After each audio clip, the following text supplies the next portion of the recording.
क्षेत्रफल से बहुविकल्पीय प्रश्नों के क्रम में आइए एक नए प्रश्न को समझते हैं। प्रश्न संख्या 19।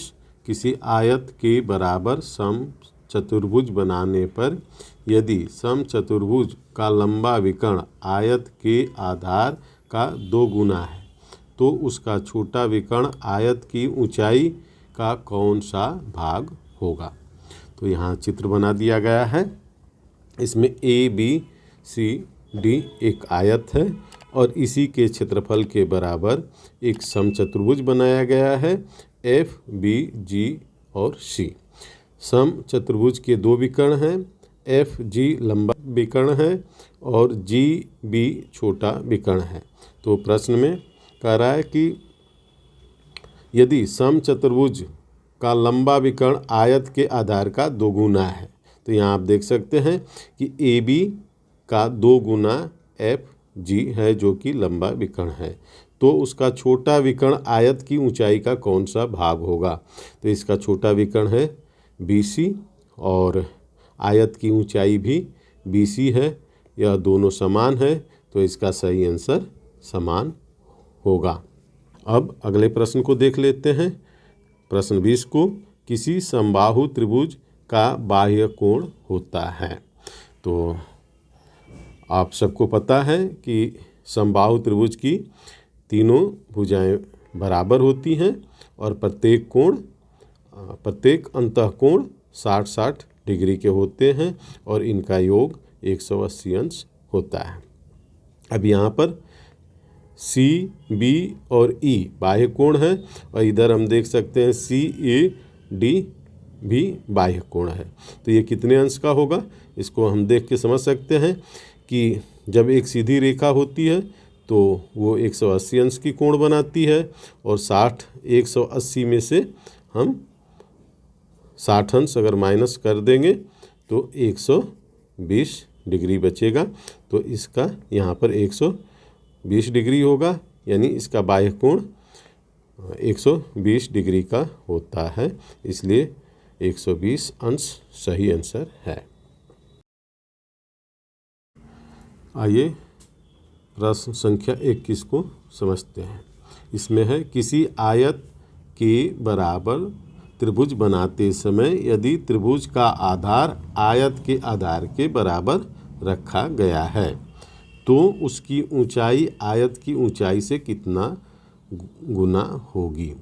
तो इसमें आपको पता है कि आयत के अंतर्गत जब ये आयत है और आयत के अंदर हम अगर त्रिभुज बनाते हैं तो त्रिभुज का क्षेत्रफल आयत से आधा हो जाता है। अब यहाँ पर ये कह रहा है कि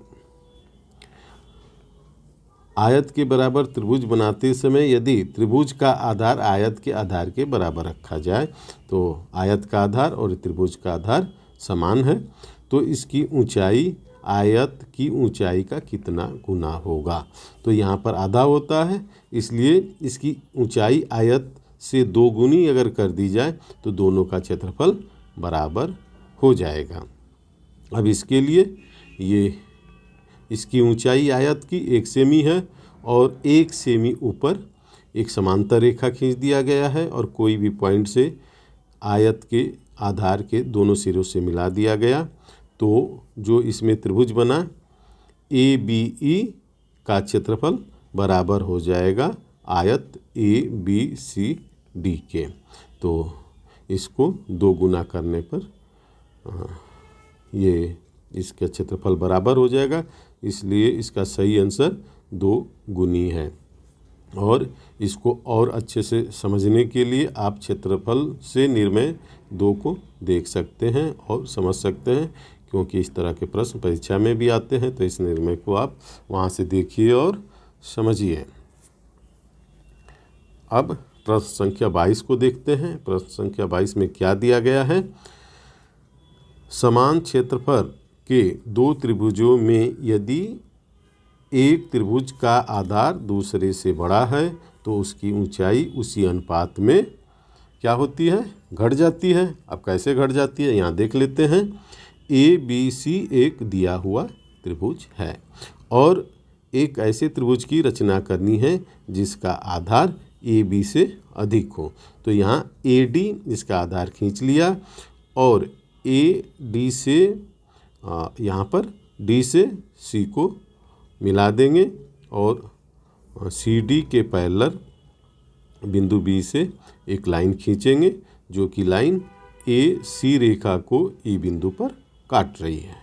अब ई से डी को मिला देंगे तो दिए गए त्रिभुज ए बी सी के क्षेत्रफल के बराबर त्रिभुज ए डी ई होगा। तो यहाँ आप देख रहे हैं कि इसकी ऊंचाई घट जाती है, तो इसलिए इसका सही आंसर घट जाती है होगा।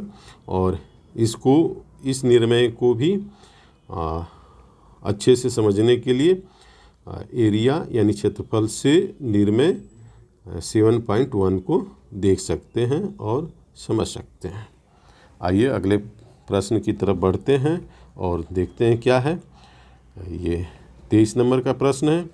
किसी सम पंचभुज का अंतःकोण होता है। तो यहाँ एक पंचभुज बना है A B C D E.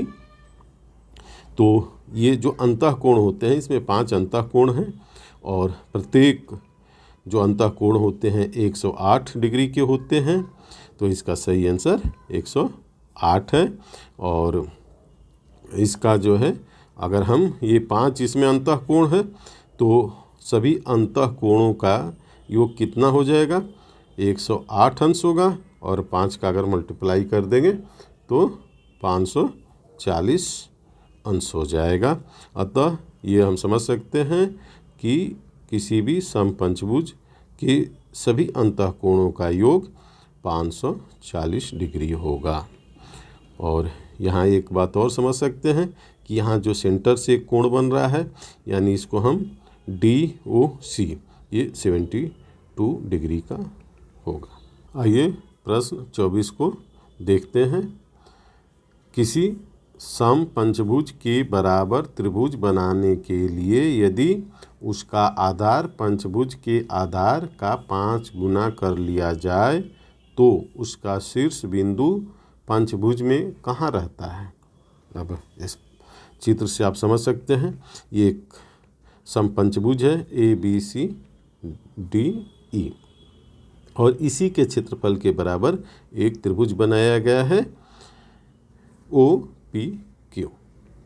तो इसको बनाने के लिए अब ये कह रहा है कि पंचभुज के आधार का 5 गुना लिया जाए। तो ये आप देख सकते हैं कि ये जो पंचभुज का आधार है ए बी इसका 5 गुना ये पी क्यू रेखा है। तो जब इसकी 5 गुना हम आधार लेते हैं तो इसका जो सेंटर है यानी जो पंचभुज का सेंटर है उससे हम मिला देते हैं तो दोनों का क्षेत्रफल इक्वल हो जाता है, बराबर हो जाता है। तो ये पूछ रहा है कि तो उसका शीर्ष बिंदु पंचभुज में कहाँ रहता है। तो केंद्र पर रहेगा तभी दोनों का क्षेत्रफल बराबर होगा। तो इसका सही आंसर केंद्र है। और इसको भी और अच्छे से समझने के लिए क्षेत्रफल में निर्णय 11 को देखिए और बनाइए क्योंकि ये भी प्रश्न परीक्षा में आता है। तो इसको आप समझिए और बनाइए। हर प्रश्न को अपने कॉपी में लिखिए, समझिए और इसको बनाइए क्योंकि प्रश्न हमेशा कुछ न कुछ उसमें बदल दिया जाता है। और यदि आप अच्छी ढंग से समझे हैं तो बहुत ही सरलतापूर्वक आप क्वेश्चन को हल कर पाएंगे और पूरे के पूरे नंबर आपको प्राप्त हो जाएंगे।